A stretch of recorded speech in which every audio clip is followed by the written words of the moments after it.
Hello friends, welcome to KRV சமையல். இன்றைக்கி ஒரு சுவையான மட்டன் குழம்பு செய்ய போகிறோம். இது கிராமத்து ஸ்டைலில் நல்லா டேஸ்ட்டாக இருக்கும். இதை எப்படி செய்யலான்ட்டு இப்போ பார்க்கலாம். ஃபஸ்ட்டு நான் 1/4 கிலோ மட்டன் எடுத்து உப்பு மஞ்சத்தூள் போட்டு ஒரு 3 தடவை நல்லா கழுவி எடுத்து வச்சுருக்கேன். அதை குக்கரில் போட்டுக்கிடுவோம். இதுக்கு தேவையான அளவு ஒரு ஸ்பூன் கல்லுப்பு எடுத்திருக்கேன், அதை போட்டுக்கிடுவோம். 1/2 ஸ்பூன் மஞ்சத்தூள் போட்டுட்டு நல்லெண்ணெய் 1 ஸ்பூன் விட்டுட்டு இதை நல்லா கலந்து விட்டுக்கிடுவோம். இதை ஒரு 2 நிமிஷம் நம்ம கலந்து விடும்போது அந்த கறியில் இருக்கிற தண்ணி எல்லாம் அப்படியே வரும். அந்த அளவுக்கு நல்லா வதக்கிட்டோம்னா நல்லா டேஸ்ட்டாக இருக்கும் குழம்பு. இப்போ தண்ணி நல்லா விட்டு இந்த மாதிரி அந்த கறியில் இருக்கிற தண்ணி எல்லாம் விட்டு நல்லா வந்துருச்சு பாருங்கள். இந்த மாதிரி தனித்தனியாக கறி தெரியும். இப்போ நம்ம தேவையான அளவு மட்டன் மூழ்கிற அளவுக்கு தண்ணி விட்டுட்டு அதை நல்லா கலந்து விட்டுக்கிடுவோம். இந்த மாதிரி கலந்து விட்டுட்டு குக்கர் மூடி போட்டுட்டு ஒரு 10 நிமிஷம் ஆகும் எனக்கு வேகிறதுக்கு. மீடியம் ஃப்ளேம்லேயே வச்சு வேக வச்சு எடுத்துக்கிடுவோம். ஒரு 6 விசில் வரட்டும். இப்போ 6 விசில் வந்துருச்சு. மட்டன் நல்லா வெந்துருச்சு. இந்த மாதிரி வெந்திருக்கணும், அப்போ தான் டேஸ்ட்டாக இருக்கும். இப்போ ஒரு கடாயில் மசாலா வறுக்கிறதுக்கு நல்லெண்ணெய் விட்டுக்கிடுவோம். நல்லெண்ணெய் விட்டு செய்யும் பொழுது நல்லா டேஸ்ட்டாக இருக்கும் குழம்பு. இப்போ ஒரு கைப்பிடி சின்ன வெங்காயம் எடுத்துக்கிறேன். 3 பல் பூண்டு, 1 இஞ்சி துண்டு போட்டு அதை பாதி அளவுக்கு நான் வதக்கிக்கிடுவோம். இந்த மாதிரி வதங்கின பிறகு சோம்பு ஒரு 3/4 ஸ்பூன், கசகசா ஒரு 3/4 ஸ்பூன், மிளகு ஒரு 1/2 ஸ்பூனு, சீரகம் 1/2 ஸ்பூனு, கிராம்பு 1, ஏலக்காய் 1, பட்டை 1 துண்டு, அன்னாச்சி பூ 1 எடுத்து அதையும் போட்டு இந்த வெங்காயத்து கூடயே போட்டுக்கிடுவோம். அப்புறம் 3 காஷ்மீரி மிளகாய் வத்தல், 2 தனி மிளகாய் வத்தல் போட்டுட்டு எல்லாத்தையும் நல்லா வறுத்து எடுத்துக்கிடுவோம்.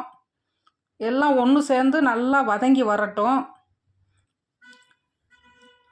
இந்த மாதிரி நல்லா வதங்கி வந்த பிறகு இதை ஒரு தட்டில் எடுத்து ஆற வச்சுக்கிடுவோம். இப்போ ஆற வச்சுட்டு இப்போ மிக்ஸி ஜாரில் போட்டு அரைச்சி எடுத்துகிட்டு வந்துடுவோம்.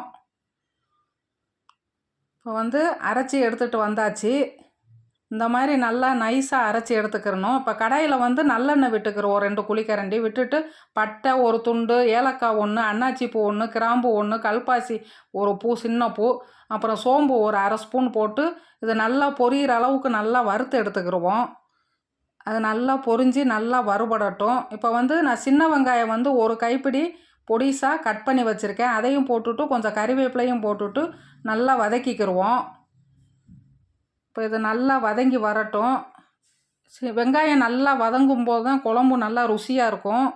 இப்போ வெங்காயம் நல்லா வதங்கின பிறகு கலர் மாறின பிறகு ஒரு தக்காளி எடுத்து கட் பண்ணி வச்சுருக்கேன், அதையும் போட்டுக்கிடுவோம். போட்டுட்டு தக்காளியும் நல்லா சுருள வதங்கட்டும். இப்போ தக்காளியும் நல்லா சுருள வதங்கிருச்சு. இப்போ நான் மல்லித்தூள் 2 ஸ்பூன் போட்டுக்கிறேன் இதுக்கு. இது நம்ம வீட்டிலையும் அரைச்சி வச்சுக்கிடலாம். வெறும் தனி மல்லித்தூள் தான்.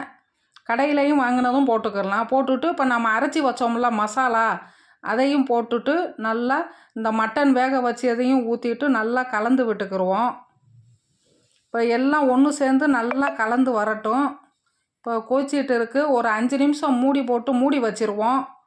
ஒரு மீடியம் ஃப்ளேம்லேயே கொதிக்கட்டும். ஏற்கனவே மட்டன் நல்லா வெந்துருச்சு. இப்போ இந்த மசாலாவும் நல்லா வெந்து எல்லாமே ஒன்று சேர்ந்து வந்துருச்சு பாருங்கள். இந்த மாதிரி கலர் மாறணும். இந்த மட்டன் குழம்பு சாதத்துக்கு அவ்வளோ ஒரு டேஸ்ட்டாக இருக்கும். இட்லி தோசைக்கும் டேஸ்ட்டாக இருக்கும். நல்லா அருமையாக இருக்கும். இதை நீங்களும் ஒரு தடவை ட்ரை பண்ணி பாருங்கள். கிராமத்து ஸ்டைலில் இது செஞ்சுருக்கேன். தேங்க்யூ ஃபார் வாட்சிங்.